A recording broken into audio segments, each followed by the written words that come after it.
$2,000 when I was 11. I was like, holy crap, like, yeah, there's money to be made. 11-year-old, like how old are you, if I don't mind asking? Yeah, I'm a 21-year-old founder. Yeah, and then tell your story about your first company being in England and so forth, and how that has shaped up. Sure. So I've been building kind of companies and web products for the past decade or so. Since the age of around 11, I built my first web product, which was teaching people programming tutorials. That was the way I learned to program, by teaching other people, by writing these websites that made it. And then the first one I built, I put it for sale a month after building it, and it sold for $2,000 when I was 11. And I was like, holy crap, like, yeah, there's money to be made. As an 11-year-old, figure I want to start coding and teaching others. It was weird. I guess I just thought about trying it out, and it just kind of fell into place. I got kind of lucky. And then I kept doing that for a while. I repeated the process, and then I did it again. This time I built something a lot bigger. It was this virtual world game around the age of 15. And this time it achieved a lot bigger scale. I had a team of around 15 people working in this game. And so what is this, like Second Life? What is this virtual world that you started? It's kind of like a mixture of Habbo Hotel and Gaia Online. So it was like a forum where people could chat, and then they could dress up their own avatar and kind of talk with their friends. And yeah, it blew up. It had a bunch of active users, and my parents didn't even know I was running this thing. So it was turning into a real company that my parents had no idea about. Or were you getting like the cost to pay off people? We also had a business model. So like these other games, it was making money from selling virtual goods. And it's generating real, like 5 figures a month in revenue. It's profitable and it's making good money.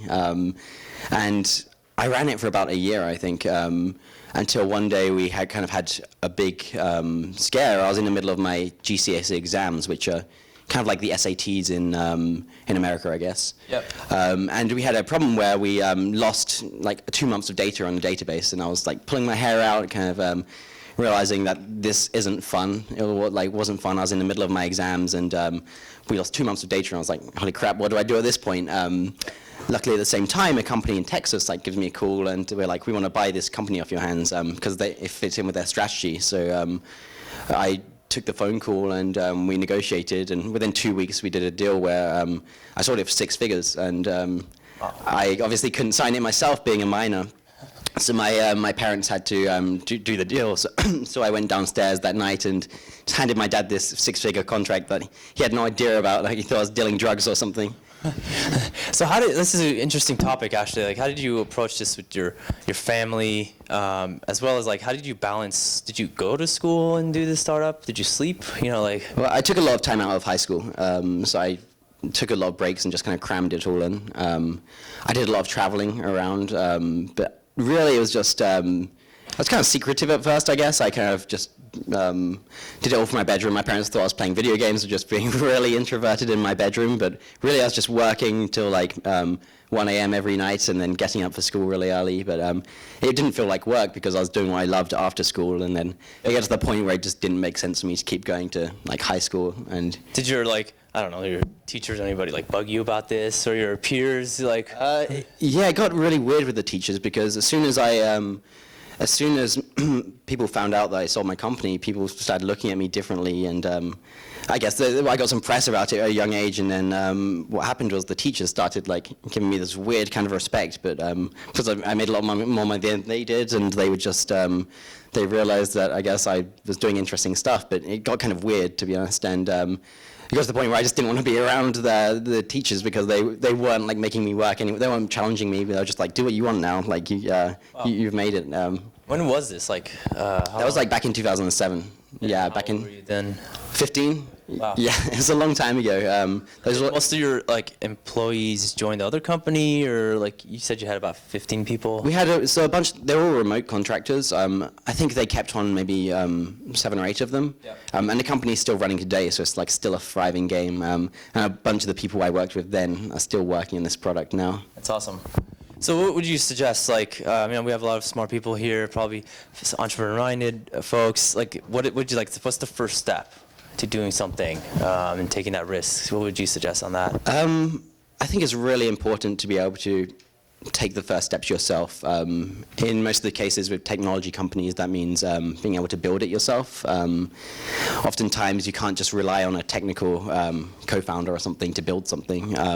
So in those early days, I knew how to program, and I just built it, because oftentimes the best ideas or the best products just come from tinkering around. I was just playing around programming and just building something. I was like, oh, look, I want to try and recreate that idea. And what happened was that I just play around, and then, I stumbled upon something that works. Oftentimes, the best products or ideas don't come from you just having a great brainstorm, like a light bulb appears, and then you're like, build this, pay someone to build it.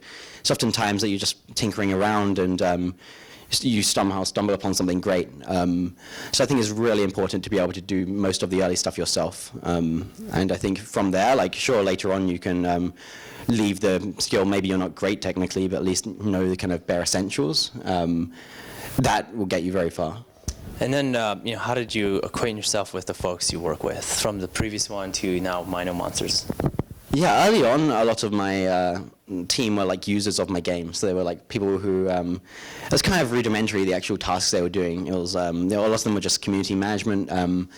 I didn't hire any programmers early on, so it was just me for my first company. But a lot of them were artists. And some of them were just artists I found on competitors' websites. Oftentimes it was just people who I was just looking for their portfolios around online. It was a lot easier in the early days. Right now, we have a team of 13, 14 people at MinoMonsters. Most of them are based in our San Francisco office. And it's a lot harder to hire for these. We're half engineering, and engineering salaries in San Francisco are through the roof. We're competing with everyone here, from the Facebooks, Googles, who can just offer perks we can't. But I think we offer a lot of stuff that kind of attracts people in. First, the size of our team is very interesting, our culture, and the actual product people are working on gets people really interested. So we try and source people generally through our networks. We have a great CTO who has a really big network, and generally we all know a pool of engineers. We have a team of recruiters looking around, but I found that the best way to find at least engineering talent, or talent in general, has been through our networks.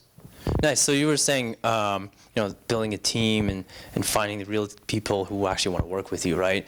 What is that process, right? There's a lot of distractions here. You want someone who's focused, who's talented. How is that process? How long does that take, right? The team building and finding that appropriate person, interviewing. Yeah, I mean the process can really range. It can go from really short, being you just know the right person in a 2-week process, and what that looks like is you see an application and you just squeeze a lot of time in meeting up. However, oftentimes what our kind of hiring and interview process looks like is that we have a big pool of artists, say right now, and we've gone through well over a few hundred portfolios to look through. Then we whittle that down to maybe 20 people that we're willing to kind of contact and have a phone screen with. And it's been down to around 10 people that what we'll do is we'll bring them into our office, either for a 1-day meetup, or we'll have them work with us for 3 days. And we'll pay them for a contract. We'll fly them from anywhere in the US to just work with us for 3 days. And in that 3-day period, we'll kind of assess them on all different levels. We're looking for how they fit in culturally.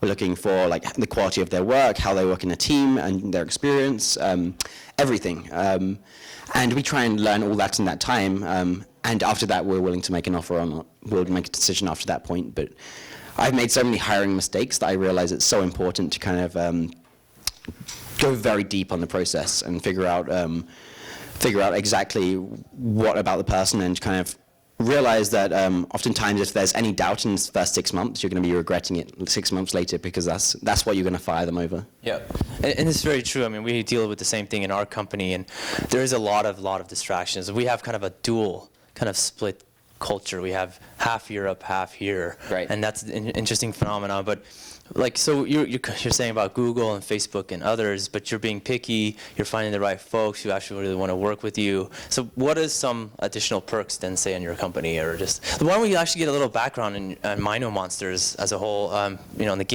gaming background, the industry. Let's go in that, I guess, before we... On the industry as a whole? Yeah, the industry, and then MinoMonsters. If you guys want to check it out, if you have the iPhone, Android, just, search MINO, sure. Monsters. So yeah, I mean, the vision for this company was that I saw that big brands were starting out in mobile gaming. Big brands, I think of huge brands like SpongeBob SquarePants or Power Rangers. These are all brands that are generating north of $1 billion a year for over a decade right now. They used to start out as TV shows or movies. However, now we're starting to see a shift, just looking at things like Angry Birds. Again, billion-dollar brands being generated with less than $1 million in capital investment. And that's the kind of idea I had with MinoMonsters. We saw that Pokemon was this huge brand that has started to go stale. They generated over $25 billion. And I knew that I could do something better. So we started out with the outset of knowing that free-to-play mobile gaming is one of the spaces right now that's generating huge revenues and huge opportunity. The single games on the iPhone right now, they're generating over $5 million a day in revenue, which is kind of astronomical, and the number is rising constantly. So that's the kind of idea that we were going from, and it allows us to, that model allows us to basically take all that revenue we generate from the game and just pump it back into marketing to create that brand. And that's what we do day to day now. So we try and rise our marketing costs every month so that we can just grow our brand, because at the end of the day, what we're trying to do is not only create a gaming company, but also create this entertainment franchise where we can, next year we've got books coming out with Penguin, we've got trading cards coming out, so hopefully next Christmas in all the stores you'll start to see our products just sprout up all around. That said, we're not actually building any of these ourselves. The way that we work is we're a franchise, so we sell the rights to our book, and then Penguin do everything else. We give them our characters and everything, but they build everything. That's awesome. And how did you decide, going with a partner like Penguin or others, right? Like, you're in tech, you're in startups. Did you have like relationships or folks you just reached out to them and they were, negotiating pretty good with you guys? Yeah, so it's always been something I wanted to do. But I have a lot of advisors in the space, and I think that's really key. You have to know people who have like deep domain expertise, especially in the licensing space, where it's a space that's kind of like an old boys club, as in many scenes. Like Silicon Valley is a very small, tight-knit community, as is the kind of licensing scene. So I brought on some key advisors. I brought on one of the guys who did the Pokemon deal in the US as an advisor to us. One of our key investors is a big brand in the UK called MinoMonsters. And each of these guys advises us on deals. So they brought in the Penguin deal. And as soon as I got a term sheet, I passed it to them to help us negotiate it. And through that, each deal, because I know nothing about licensing, it's a very different world. So the only way I can do it in an efficient way is to bring on some key advisors who really understand the space. And then you talked about free-to-play. Probably a lot of people don't know this terminology, free-to-play in the gaming world. What is that actually? Yeah, a free-to-play game is a game that you can play for free. So if you go into the, if you have a smartphone and you go into the App Store, there's the paid charts, there's the free charts, and then there's the top grossing charts. Any games that you see in the free charts are completely free. You can just go in there and download it. But these games make money, and oftentimes they make a lot more than the paid games. And that's because they're free up front. But in general, say you want to buy some upgrades in the game, or other purchases, or just new characters or anything, then that's where you spend money. And oftentimes you'll find players of these games spending huge amounts of money because they love these games so much. So we'd like to make this pretty interactive for everybody, so we're happy to start asking questions, and first one's here. How much do you pay attention to actually building something that solves a real problem, solves something that people could live better collectively? Yeah, I think that's a really interesting question. And in being in Silicon Valley, we're surrounded by companies that are really solving huge, difficult problems. Just think of Elon Musk or anyone who's like SpaceX. They're solving things that kind of make the gaming industry look very trivial and make what we do look very trivial. And I think the way I look at what I do is that we're really trying to bring delight to people's lives, and I think there's really something respectable about that. I mean, the problems we're solving are nowhere near as hard as something like Elon would be doing, but I think it's a really kind of noble thing to bring delight to people's lives. Creating an experience that people pick up every day and they love over like a long period of time and makes people smile. Like, I don't think many people in their lives can say they've made millions of people like be delighted, and they continue to do it day after day. And I think there's something really noble about that. I have huge respect for everything someone's creating, and I think just the act of creation of anything that brings good to people's lives. I don't think you need to kind of weigh one thing above another. And I think that's the best thing I can be doing right now, and I think it's a great product. Could you elaborate more on the culture and how you sustain it as your team grows? Yeah, culture is a weird thing. It's you can't just sit down and be like, here's our culture. It's something that kind of just happens. You have to kind of consciously think about it as you're growing your team, but I think it's a kind of a naive mistake when teams are like, we don't have a team yet, let's just draw out what we want our culture to be. Because oftentimes your culture is really, I think of the easiest definition of what your culture is the guidelines around who and why you hire and fire people. It's the reason why you would fire someone, so you need to have these solid reasons. Like maybe you have a very bro-y culture, and if you have people that don't want to party with you or don't want to come out, then after work on Friday nights, then they're just not going to be part of the team, and that's a fair reason to let people go if that's just your culture. But oftentimes, in our case, we've tried to be very strict about that. Like, if people don't fit into the team, if they don't really gel well, if they don't come and sit with us for lunch, or if they just not very personable, then we can't hire them. Or if they're not sold on the vision of the company, then we have no option but to fire them. Or if the word relentless does not apply to this person, that's part of our culture, then we have no choice, but we need to let them go. And oftentimes these may be great people. They may be the world class at their job, but if they don't fit into the culture and you make a compromise, that means you're not living by your culture. So oftentimes it's really hard to follow your culture guidelines, or whatever you define it by, but unless you do it, then you're just breaking your own rules. So time and time again, we've let go of so many people who are world class at what they do, but for one reason or another, they just don't fit into what we believe is our culture. What is the percentage of that? Like, they say if you keep it within 20%, it's healthy. I don't know if that's really a stat. At the end of the day, the culture is more important, right? Like, what has it been, really? For us, it's been about 20% in our company. In terms of letting people go? Yeah. We've been closer to like 25-30%. Yeah. I've just learned over time to be really aggressive about that. Like, the most toxic thing to a startup is having the wrong people there. One B player brings the whole team down. You're as good as the worst person in the room, and you really feel it. Like, I remember the time when we just had some people on the team that I was not so enthused about, and it just made getting up on a Monday morning pretty shitty. And I realized that I had to get around that, so I had to let them go. Yeah, it's like a disease. We've had another colleague, for example, we had verbal partnerships with some folks who could make us a lot of money, and then he'd come and destroy it, and you're like, at first you don't realize it until you start talking with the people you want to work with, and that's just like a disease, and it just disrupts the whole company. So we had to fire the person and let him go. So yeah, so initially, and with the culture, it might be like what happened, but in reality, those who really believe in the company and what we're doing, they stick with it and they believe in it and so forth. So it's interesting. Yep. Having your own business, was that something you were planning to always have, like from childhood, or is it just something that happened over the time? I mean, I didn't really have a childhood before I started it, because I was kind of like a child when I just did start my first business. But it's kind of hard to remember, honestly. I'd assume that it just kind of happened to me, where I just, I mean, I was 11, I was like, didn't really have aspirations before then. I was just on a playground.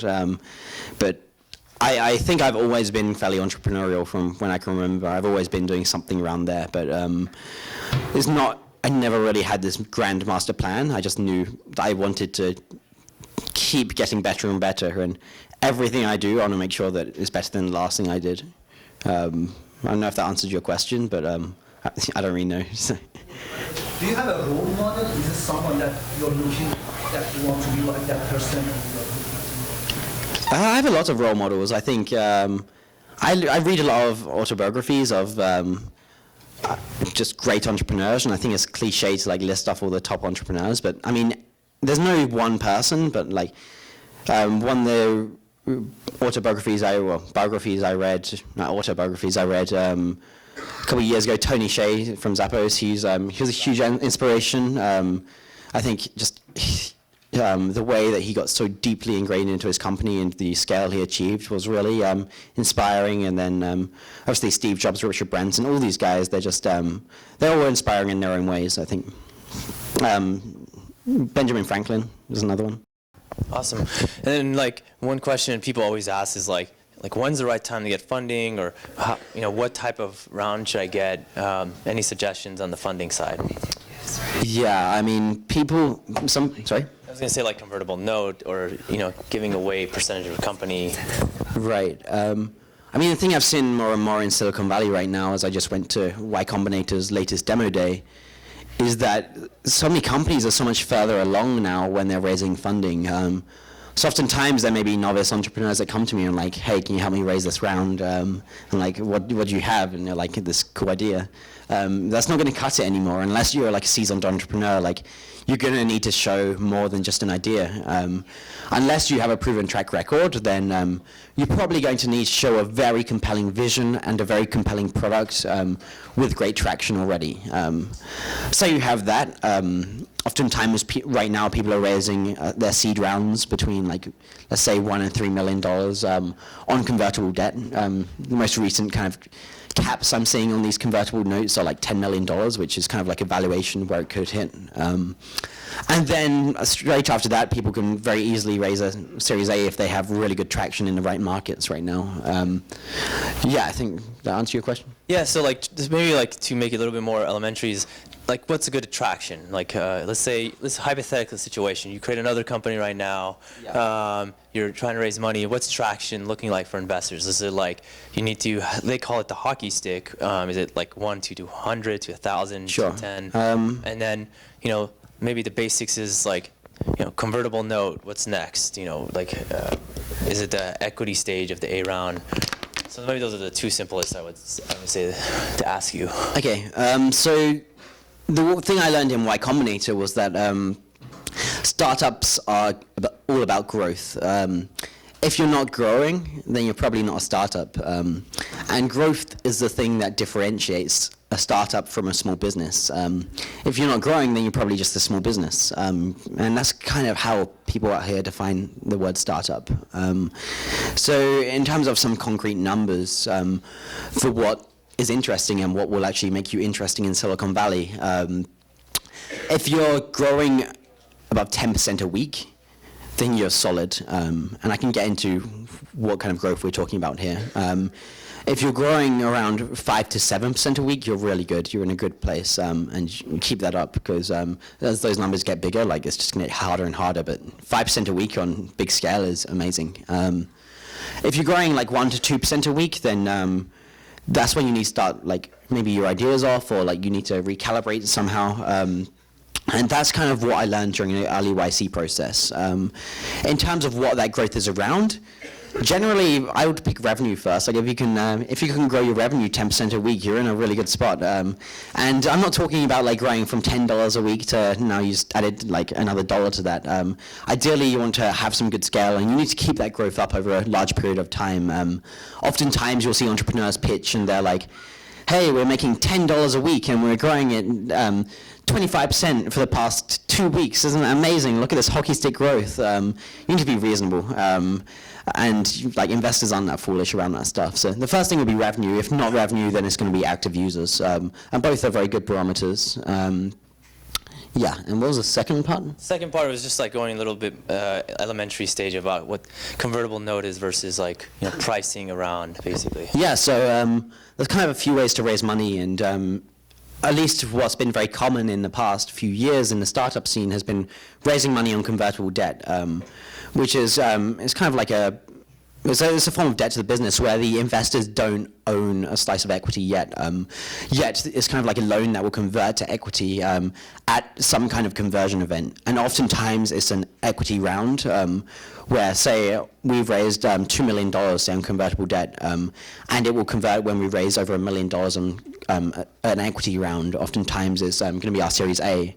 And what that allows us to do is one, it saves them a bunch of paperwork. Oftentimes with a Series A, you're going to be spending like $70,000 in legal fees if the lawyers are going to get it right. And the other thing is it allows you to have a very flexible valuation, because with convertible debt, you don't have a very fixed valuation. It has a thing called a valuation cap, and what that means is, say we have raised $2 million on a convertible note with a $10 million cap. It means that our valuation on that note will be worth up to $10 million. But say the round we raise on that after that, on the equity round, is only a $5 million valuation. That means the convertible note will convert at that valuation. So it allows the investors some form of flexibility, which basically means that deals can get done a lot easier. And that's why we're seeing in Silicon Valley like so many deals being done on convertible debt right now, because I can do the paperwork myself at this point. Nice. And then due to time, we would like to have like, what would you suggest as like one key advice to folks, right? Like you've been doing this since 11 years old and you're only 21. So like, what would you suggest? Like what you've been doing and what you plan to do and like, you know, for folks out here to think of doing? Yeah. In terms of what I think has been one of the most influential things about getting me here is who you surround yourself around. Again, really cliche, but I guess there's a few things. But the first is like who you surround yourself around. So I'm sure you've all heard the saying, like you're the average of your 5 closest friends. It's so true. Every opportunity I've had over the past decade has come from just my peers, people I'm surrounded by, be it my investment or getting through there has just come from another friend who is an entrepreneur. And I'm very lucky to surround myself with people who are far more intelligent and far better in every way than I am. And I think that just lifts me up in every way. I think that's the first thing. And I think the second thing is, again, really cliche as most advice is don't give up. Oftentimes, I think entrepreneurship is like awful. It's terrible. Like you feel every day is like a nightmare. Honestly, you're getting up in the morning, you're putting out fires, and it's just you just like being bipolar. Like it's an emotional roller coaster. It's horrible. And the most tempting thing is to give up. And the thing is, like, I think I got to this point, I'd like to think I got here right now and created a great company through sheer intelligence, through, like, being the smartest person in the room, but that's just not the case. My IQ is probably not much higher than anyone around here. But the thing that's got me to this point is sheer determination. People create great companies through sheer determination, through not giving up, and oftentimes it's not just through intelligence. Well, thank you so much, Josh. It was great to have you. Thank you. Thanks, everyone.